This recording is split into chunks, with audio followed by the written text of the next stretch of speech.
Dear viewers, यह प्रभात exam YouTube channel का target prelims 2022 programme है। इस प्रोग्राम के अंतर्गत हम प्रत्येक दिन आईएएस परीक्षाओं में पूछे गए 10 प्रश्नों का संपूर्ण विश्लेषणात्मक संकलन लेकर प्रस्तुत होते हैं।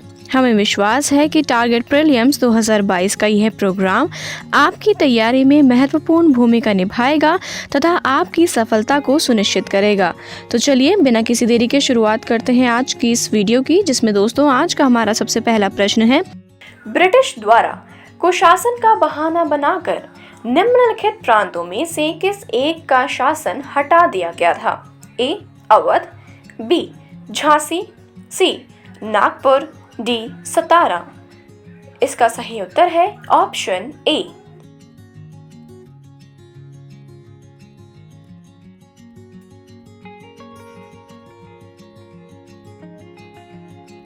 अगला प्रश्न, निम्नलिखित यूरोपियनों में से कौन सा एक स्वतंत्रता पूर्व भारत में व्यापारी के रूप में सबसे अंत में आया? A. Dutch, B. English, C. फ्रांसीसी, डी. पुर्तगाली। इसका सही उत्तर है ऑप्शन सी।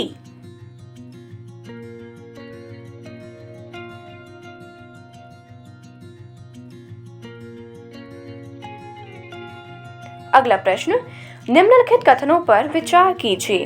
पहला, रॉबर्ट क्लाइव बंगाल के प्रथम गवर्नर जनरल थे। दूसरा, विलियम बेंटिक भारत के प्रथम गवर्नर जनरल थे। उपरोक्त कथनों में से कौन सा कथन सही है? ए. केवल एक, बी. केवल दो, सी. एक और दो, डी. न तो एक और न ही दो।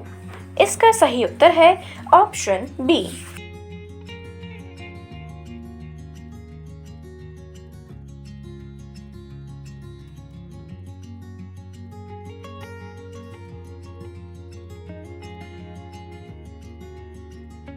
अगला प्रश्न, निम्नलिखित किलों में से ब्रिटिश ईस्ट इंडिया कंपनी ने किसका सबसे पहले निर्माण किया?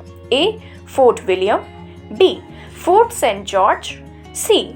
Fort Saint David, D. Fort Saint Angelo. इसका सही उत्तर है ऑप्शन बी।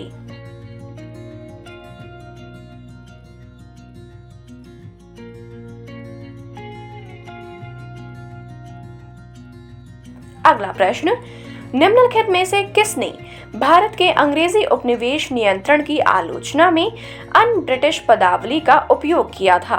ए. आनंद मोहन बोस, बी. बदरुद्दीन तैयबजी, सी.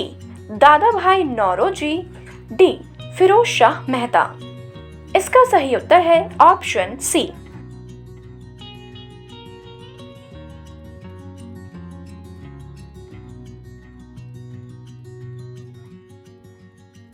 अगला प्रश्न, दिसंबर 1885 में इंडियन नेशनल कांग्रेस का सर्वप्रथम अधिवेशन कहां आयोजित किया गया था?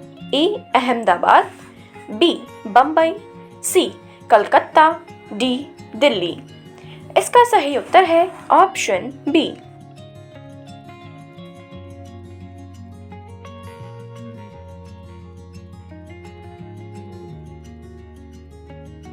अगला प्रश्न, जब रॉलेट एक्ट पारित हुआ था उस समय भारत का वाइसरॉय कौन था?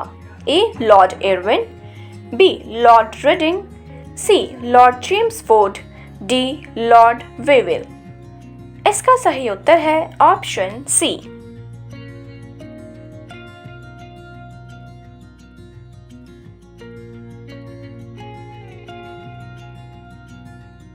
अगला प्रश्न, डेविड हेयर और अलेक्जेंडर डफ के साथ मिलकर निम्नलिखित में से किसने कलकत्ता में हिंदू कॉलेज की स्थापना की? A. Henry Louis Vivian Derozio, B. Ishwar Chand Vidyasagar, C. Keshav Chandra Sen, या डी. राजा राम मोहन रॉय। इसका सही उत्तर है ऑप्शन डी।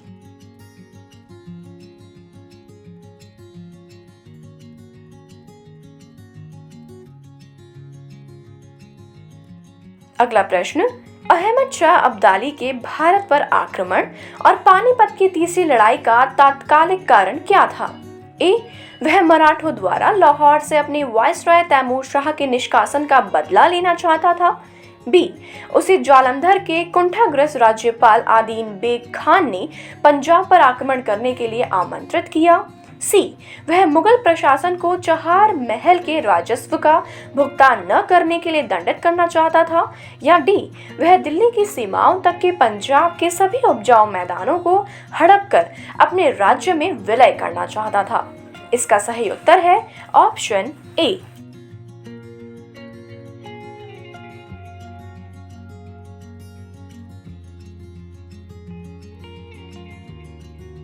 अगला प्रश्न, 1793 ईस्वी में एक विनियम द्वारा जिला कलेक्टर को उसके न्यायिक शक्तियों से वंचित कर दिया गया और केवल संग्राहक अभिकर्ता बना दिया गया। ऐसे विनियम का कारण क्या था? ए, लॉर्ड कॉर्नवालिस ने महसूस किया कि जिला कलेक्टर की राजस्व संग्रहण की दक्षता अन्य कार्यों का बोझ न रहने से बहुत अधिक बढ़ जाएगी। दूसरा, लॉर्ड कॉर्नवालिस ने महसूस किया कि न्यायिक शक्ति अनिवार्य रूप से यूरोपियनों के हाथ में होनी चाहिए, जबकि जिलों में राजस्व संग्रहण का कार्य भारतीयों को सौंपा जा सकता है। सी, लॉर्ड कॉर्नवालिस जिला कलेक्टर के संकेंद्रित इतनी विस्तृत शक्ति से सतर्क हो गया था और महसूस करता था कि एक व्यक्ति में इतनी परम शक्ति का होना अवांछनीय है।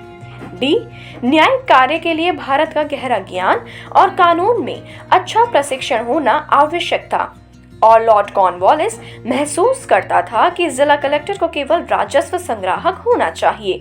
इसका सही उत्तर है ऑप्शन सी। तो दोस्तों, यह थी आज की वीडियो। उम्मीद करते हैं आपसे फिर मुलाकात होगी हमारे YouTube चैनल पर। तब तक के लिए नमस्कार।